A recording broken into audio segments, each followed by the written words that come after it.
अस्सलाम वालेकुम, मैं हूं दिल इम्तियाज़ और आप देख रहे हैं तख्ती ऑनलाइन। पाकिस्तान चांद के गिर्द अपनी पहली सैटेलाइट छोड़ने जा रहा है। इस सैटेलाइट का नाम है आई क्यूब कमर और इसे आई क्यूब क्यूब भी कहा जाता है। इस सैटेलाइट को चाइना से मई 3 को लॉन्च किया गया। इस सैटेलाइट को जिस रॉकेट से लॉन्च किया गया उसका नाम है लॉन्ग मार्च 5 रॉकेट, और चाइना का ये मिशन जो कि लूनर मिशन है, इसे चैंगी 6 कहा जाता है।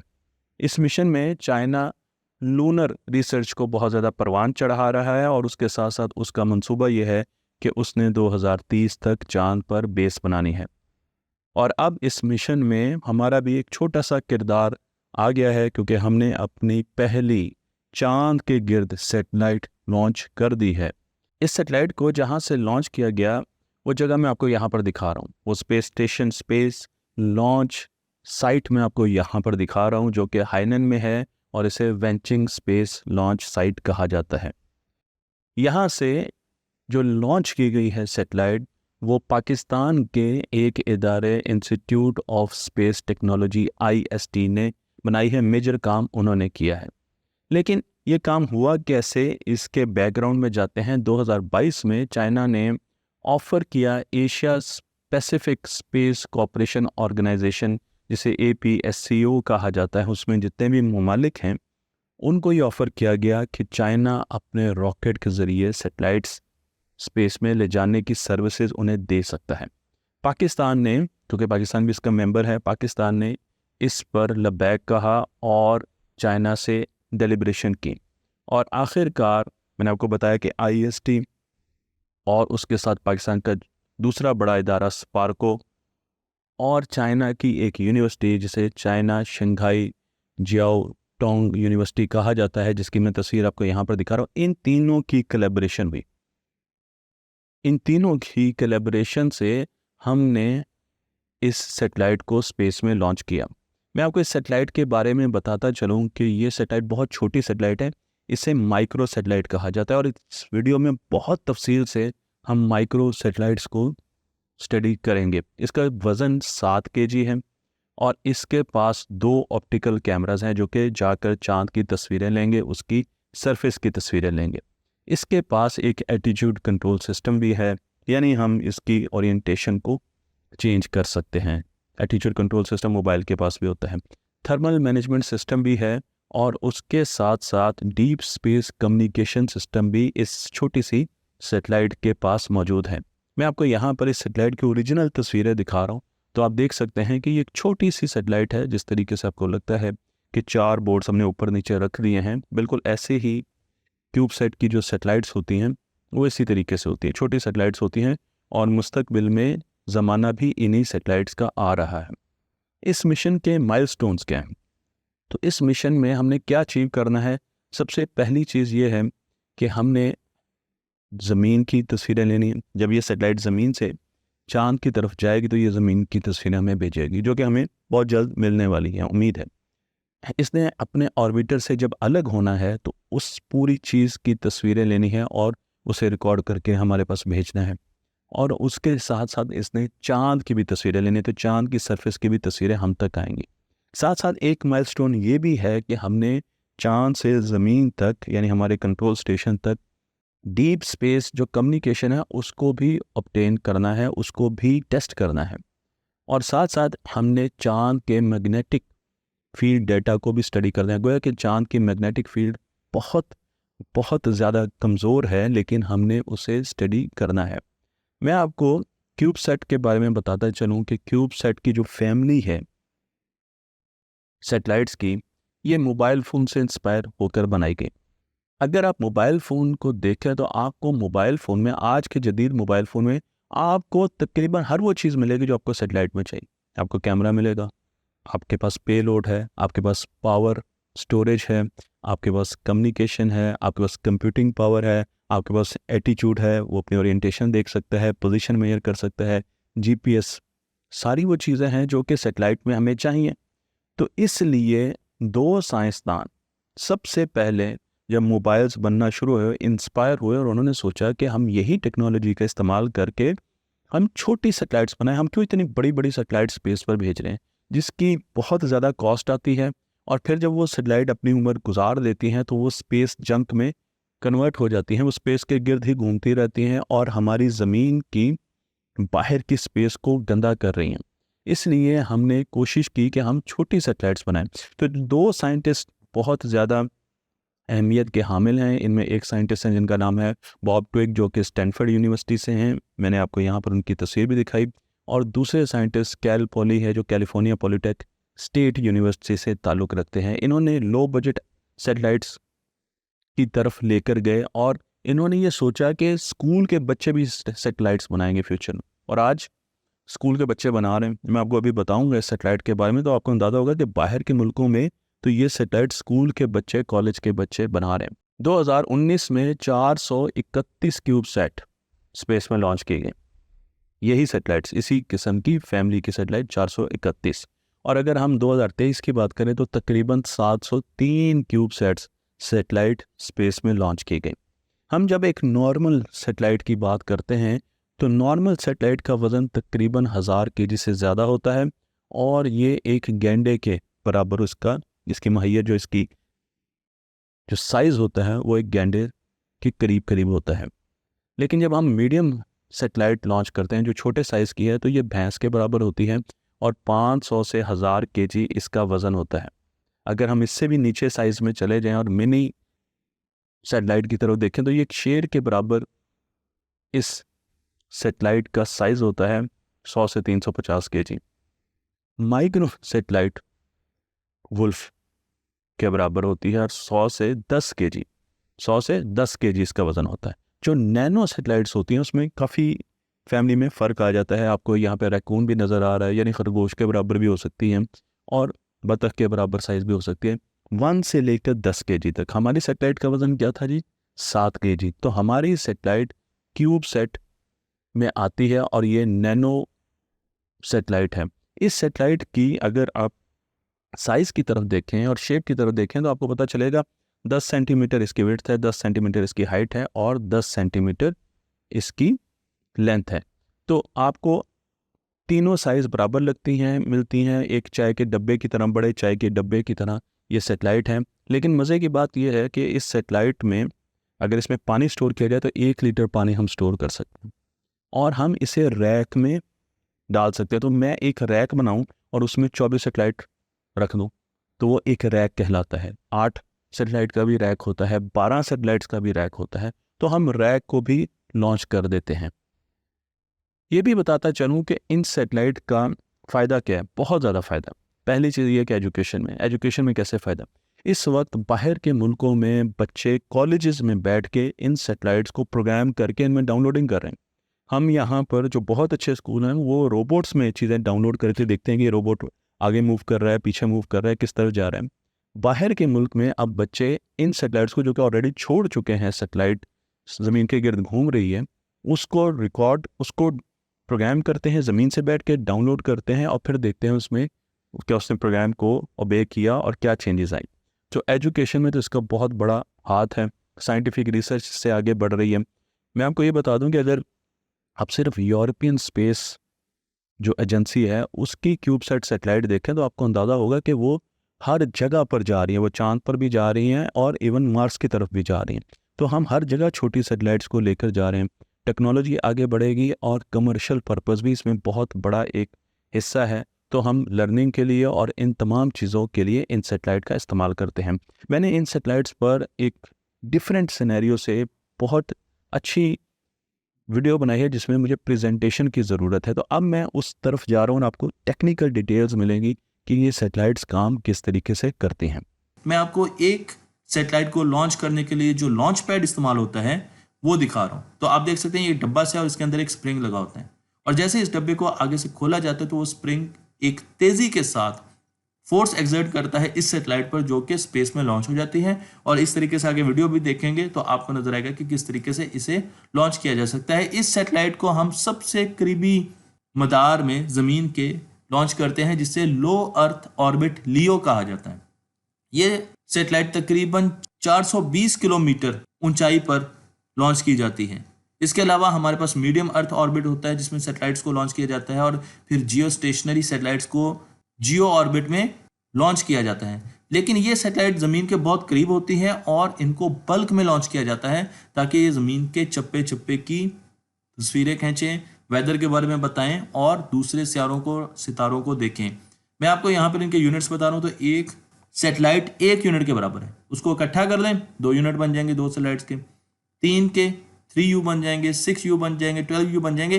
तो इस तरीके से एक छोटे यूनिट से आप बहुत बड़ी सैटेलाइट भी बना सकते हैं और आप छोटी सैटेलाइट्स को भी लॉन्च कर सकते हैं। और इनको लॉन्च किया जाता है रॉकेट्स के जरिए, रॉकेट स्पेस में जाते हैं और वहां पर आपको एक स्पेस क्राफ्ट सेपरेशन नजर आ रही है, तो इसको हम लॉन्च करते हैं। और इसके लॉन्च करने के 3 तरीके हैं जो कि हम अभी डिस्कस करने जा रहे हैं। तो मैं आपको यहाँ पर इसके स्ट्रक्चर के बारे में बता दूं। इसकी मुख्तलिफ वेरिएंट्स हैं, आपको थोड़ा थोड़ा स्ट्रक्चर हर वेरिएंट में डिफरेंट नजर आएगा, लेकिन मोर और लेस ज़्यादा चीज़ें सेम हैं। हमारे पास सबसे ऊपर पेलोड होता है, मुख्तलिफ कैमरे लगे होते हैं। पेलोड में आपके पास आर्डिनो कार्ड भी हो सकता है, सेंसर्स भी हो सकते हैं। फिर हमारे पास नीचे एटीट्यूड कंट्रोल सिस्टम होता है जो कि इसकी ओरिएंटेशन को, इसकी मूवमेंट को, स्पिन को, रोटेशन को कंट्रोल कर रहा होता है। फिर हमारे पास ऑन बोर्ड कंप्यूटर होता है, ओबीसी कहा जाता है, जो कि बाकी चीज़ों को देख रहा होता है। कम्युनिकेशन का एक कार्ड होता है, पावर सप्लाई का कार्ड होता है, इलेक्ट्रॉनिक पावर सप्लाई का, सोलर पैनल्स होते हैं और एंटीना होता है। इस तरफ देखें तो आपको यहाँ पे थ्रस्टर भी नजर आएगा, इसमें थ्रस्टर्स भी होते हैं, जीपीएस मॉड्यूल्स भी लगे होते हैं और फिर आपके पास बाकी चीज़ें, बैटरीज और एटीट्यूड कंट्रोल सिस्टम तो मैं आपको पहले बता चुका हूँ। आप इसका एक इंटरनल व्यू भी देख सकते हैं। और फिर हम दोबारा उसी तरफ आते हैं तो एक और वेरिएंट देख लेते हैं। इसमें हमारे पास एंटीनास हैं, एंटीनास के साथ हमारे पास स्ट्रक्चर बना हुआ है जो कि हम डिस्कस करेंगे। सोलर पैनल्स हैं, इलेक्ट्रिक पावर सप्लाई है, उसके कार्ड्स की डिटेल्स भी यहाँ पे दी गई है। फ्लाइट कंट्रोल कंप्यूटर है जो कि फ्लाइट को मॉनिटर कर रहा है, एटीट्यूड को कंट्रोल कर रहा है। यूएचएफ ट्रांसीवर कम्युनिकेशन कर रहे हैं। स्पेक्ट्रोमीटर्स लगे होते हैं जो कि एनालाइजर्स हैं और लाइट के जरिए मुख्तलिफ किस्म का डेटा हमें भेज रहे होते हैं। और फिर पेलोड है जिसमें कैमरा भी हो सकता है, आर्डिनो बेस्ड कंप्यूटर्स भी हो सकते हैं, सेंसर्स भी हो सकते हैं, मुख्तलिफ किस्म के माइक्रो कंट्रोलर्स भी हो सकते हैं। तो ये सारी की सारी ओरिएंटेशन है एक क्यूब सेट की। तो मुझे उम्मीद है कि अब आपको बेसिक आर्किटेक्चर समझ आ चुका होगा। इसका फ्रेम एल्यूमिनियम के अलॉयज का होता है। 4 से 5 किस्म के अलॉयज होते हैं जिनसे इनका फ्रेम बनाया जाता है। और पावर सप्लाई हम यूज़ करते हैं सोलर पैनल की, और जब हमारे पास धूप ना हो तो फिर हम बैटरीज पर आ जाते हैं। लेकिन आपके ज़हन में ये ख्याल होगा कि स्पेस में कहाँ पर लाइट नहीं होती। जी हाँ, सोलर एक्लिप्स के दौरान लाइट नहीं होती और इसलिए हम बैटरीज इसमें डालते हैं। तो मैं आपको यहाँ पर पावर का सर्किट सिंप्लीफाई करके समझाने की कोशिश करता हूँ कि मेरे पास पावर स्विचिंग नेटवर्क है, ये वाला, ये वाइट कलर का। इसने पावर को स्विच करना है तो मेन पावर आ रही है सोलर पैनल से ही, ये सोलर अरे है, इससे पावर आ रही है। और अगर यहां से किसी वजह से पावर कम हो तो इसने फौरन स्विच करना है बैटरी से, ये मेरे पास बैटरी से। और उसके बाद आगे जो आउटपुट है इसकी रेगुलेटेड पावर सप्लाई है, उसमें मुख्तलिफ किस्म की प्रोटेक्शन तो लगी हुई है, ओवर करंट प्रोटेक्शन है, मुख्तलिफ किस्म की प्रोटेक्शन लगी है, लेकिन आपको मेन पावर यहाँ से मिल रही है। तो मेन पावर पर जितने भी नोड्स लगे हैं उनको पता भी नहीं चलेगा जब ये स्विच करेगा कि उनको सोर्स उनका स्विच कर दिया गया है।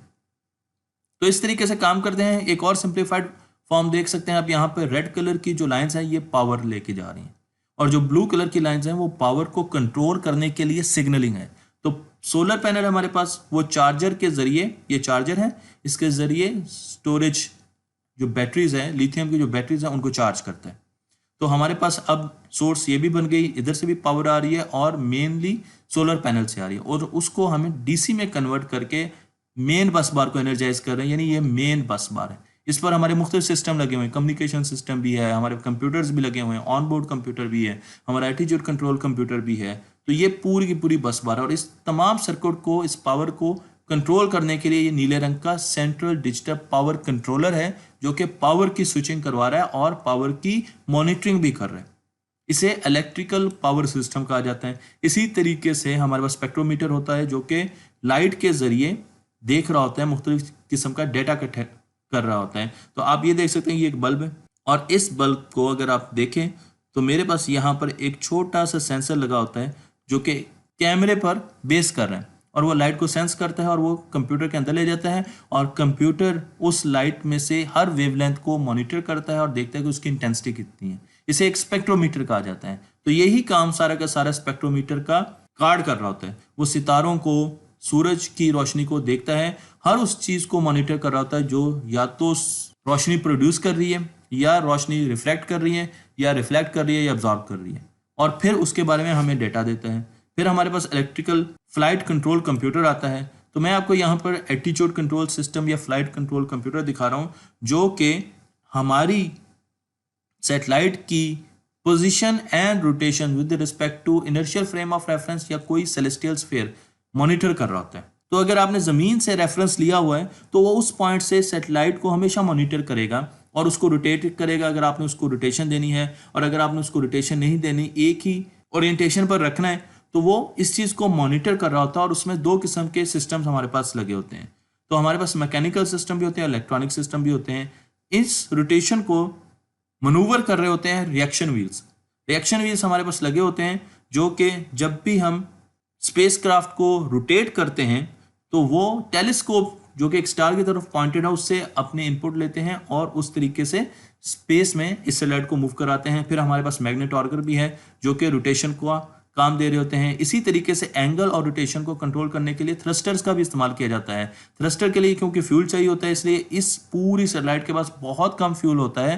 थ्रस्टर्स का इस्तेमाल बहुत कम किया जाता है, बहुत रेयर केसेस में किया जाता है। तो हमारे पास एटीट्यूड कंट्रोल सिस्टम जो कि राइट साइड पे है, दो किस्म के होते हैं। एक होता है इलेक्ट्रॉनिक्स पर बेस करता हुआ और दूसरा मैकेनिक्स पर बेस कर रहा है। तो इलेक्ट्रॉनिक्स में आप देख सकते हैं हमारे पास गायरोस्कोप होती है, मैग्नोमीटर होते हैं, और उसका कनेक्शन होता है इन सेंसर्स का माइक्रो कंट्रोलर के साथ जो कि ओरिएंटेशन को कंट्रोल कर रहा होता है। फिर हमारे पास सन सेंसर्स भी होते हैं। जबकि हम मैकेनिकल साइड पे जाएं तो हमारे पास मोमेंटम व्हील होते हैं जो हम देख चुके हैं, और मैग्नेटॉर्कर होते हैं। तो ये मैकेनिकली ओरिएंटेशन को कंट्रोल कर रहा है। दोनों सिस्टम पैरेलल में काम कर रहे होते हैं और सैटेलाइट की ओरिएंटेशन को कंट्रोल कर रहे होते हैं। कम्युनिकेशन सिस्टम की तरफ आए हम तो हमारे पास मुख्तलिफ किस्म के एंटीनास लगे होते हैं जो कि मुख्तलिफ फ्रीक्वेंसी पर ट्रांसमिशन कर रहे होते हैं। एस बैंड में ट्रांसमिशन कर रहे हैं, अल्ट्रा हाई फ्रीक्वेंसी पर ट्रांसमिशन कर रहे हैं, और रिसीवर भी लगा होता है जो कि रिसेप्शन भी कर रहे हैं। इसी तरीके से हमारे पास जीपीएस मॉड्यूल भी लगे होते हैं और टेलीस्कोप भी लगी होती है।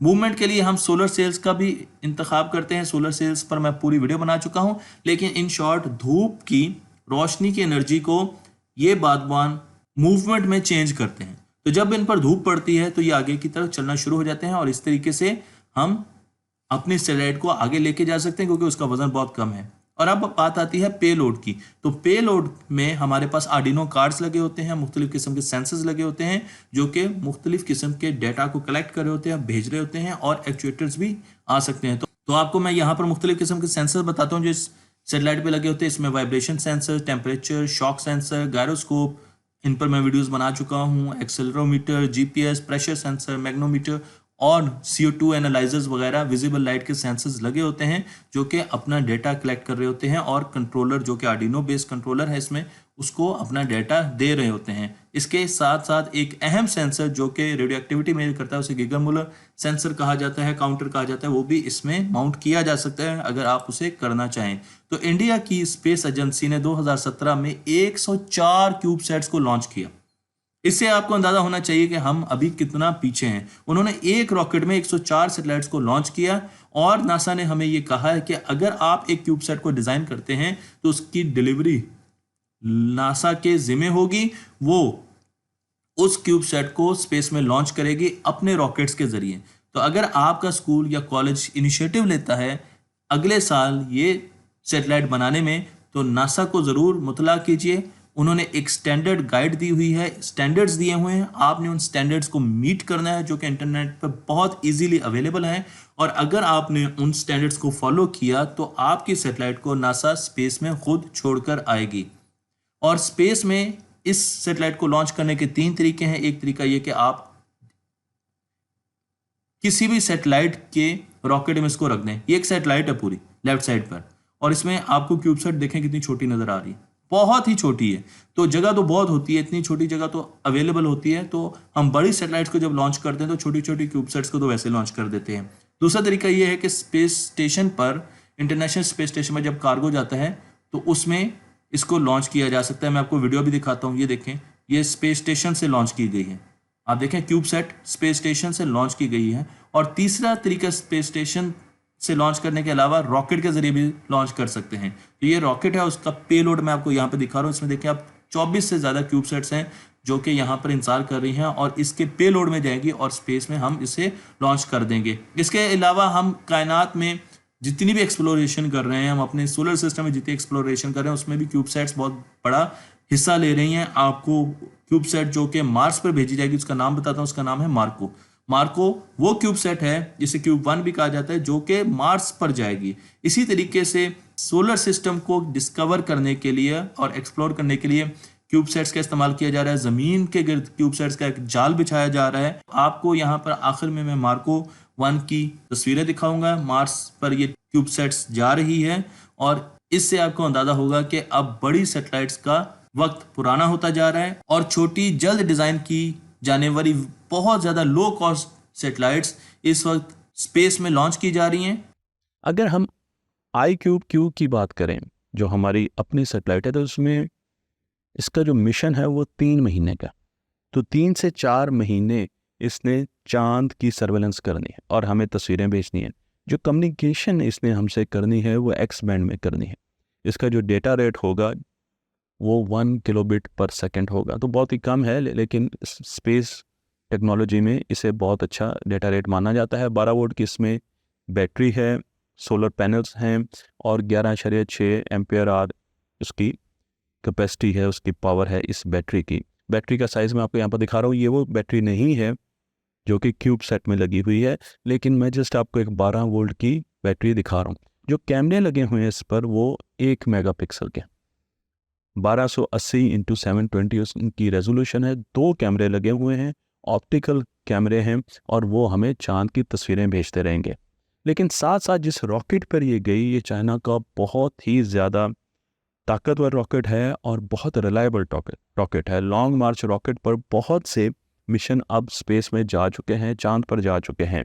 ये रॉकेट काफ़ी बड़ा रॉकेट है। इसका जो हाइट है इसकी वो 114 मीटर है। इसकी जो डायमीटर है वो 10 मीटर है। तो ये काफ़ी बड़ा रॉकेट है और चाइना इसी रॉकेट के ज़रिए ज़्यादातर अपने मिशन स्पेस में भेजते हैं।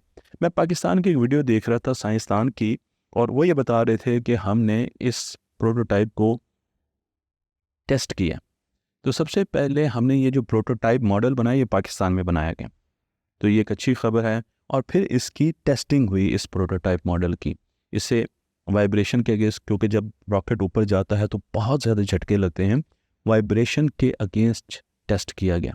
इसे थर्मल टेस्ट दिया गया क्योंकि स्पेस पर टेम्परेचर बहुत ज़्यादा एक्सट्रीम होते हैं, बहुत ज़्यादा भी होते हैं और बहुत कम भी होते हैं। तो वहाँ पर ये किस तरीके से काम करेगी, इसकी इक्विपमेंट, इसका इंस्ट्रूमेंट, इसकी इलेक्ट्रॉनिक्स कैसे काम करेगी, तो उसको टेस्ट किया जाता है ज़मीन पर।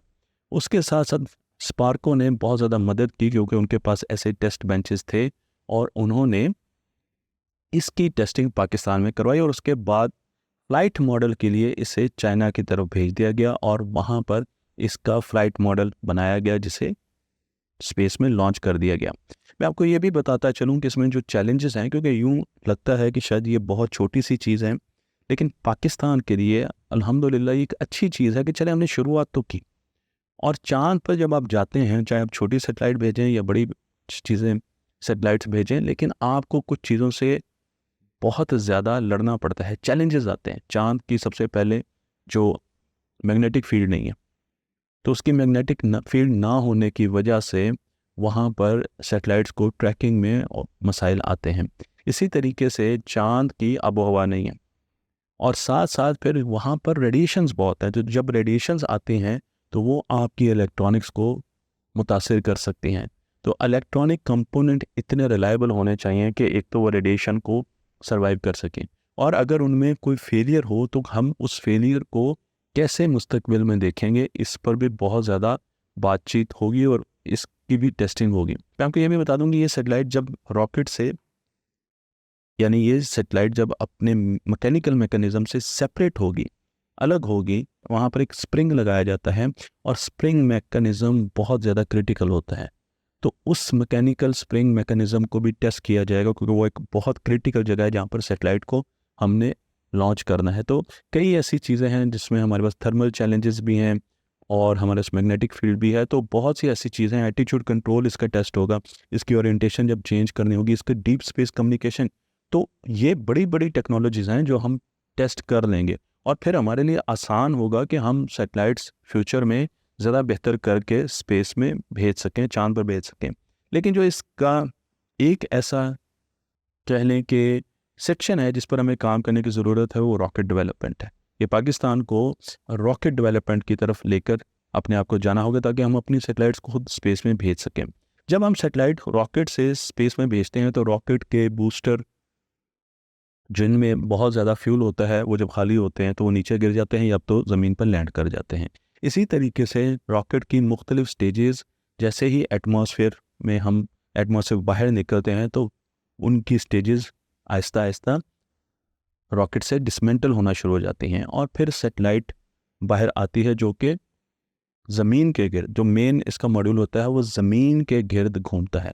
तो पहले ये ज़मीन के गिर्द घूमता है और फिर ट्रांसलूनर इंजेक्शन के लिए, यानी इसको इतना मोमेंटम चाहिए, इतनी स्पीड चाहिए कि ये फौरन चांद की तरफ जा सके, उस रास्ते पर चल पड़ता है और फिर जाकर ये चांद की ग्रेविटी को इस्तेमाल करते हुए चांद के गिर्द घूमना शुरू कर देता है। तो चांद तक का जो सफ़र है वो तो कम है, लेकिन इस सैटेलाइट को ज़मीन के गिर्द भी और फिर आगे चांद के गिर्द घूमना पड़ेगा। तो अपने लॉन्चिंग से 5 दिनों के बाद तकरीबन कहा जा रहा है कि हमें ये सैटेलाइट चांद के करीब पहुंचती हुई नज़र आएगी और अगर इससे कोई तस्वीरें हमें बीच में मिलती हैं ये तो फिर हमारी ईद हो जाएगी। तो मैं समझता हूँ कि ये एक बहुत बड़ा कदम है IST का। मैं IST के तमाम साइंसदानों को, इंजीनियर्स को मुबारकबाद देता हूँ और मेरी कोशिश होगी कि कभी मैं इस यूनिवर्सिटी को विज़िट करूँ और वहाँ पर जाकर उनके इंटरव्यूज़ खुद करूँ।